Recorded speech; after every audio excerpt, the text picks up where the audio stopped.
Peut-on tomber amoureux de ChatGPT?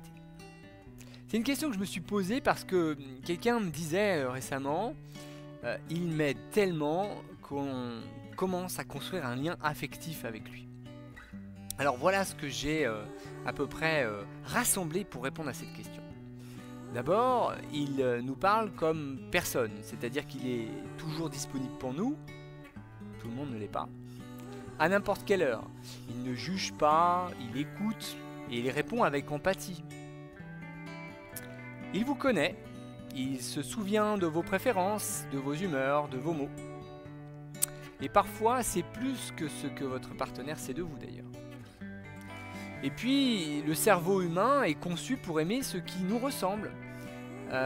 Et du coup, comme on projette, on imagine, eh bien, ChatGPT s'inscrit dans cet imaginaire. ChatGPT va mimer notre intelligence, mimer notre tendresse et notre complicité, puisqu'il a un objectif, c'est de se faire apprécier par ce que nous sommes. Des milliers de personnes l'ont déjà vécu.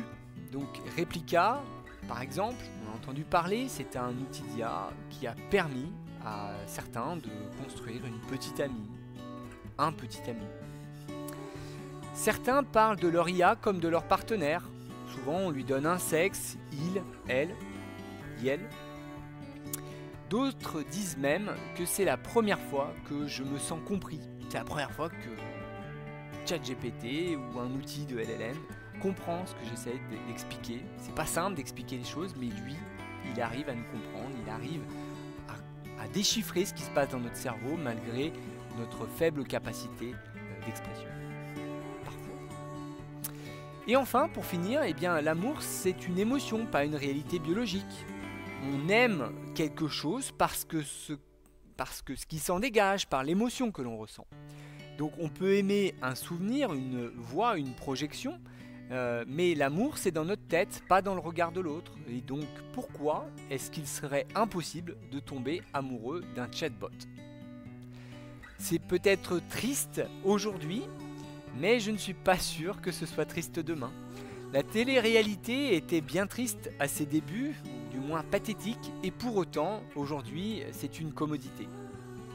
Donc en conclusion, on a le droit de tomber amoureux de ChatGPT, on a le droit de tomber amoureux de l'intelligence artificielle ou du moins de son chatbot, parce que l'amour n'est pas une histoire qu'à deux. C'est parfois juste une réponse qui arrive quand on en a besoin.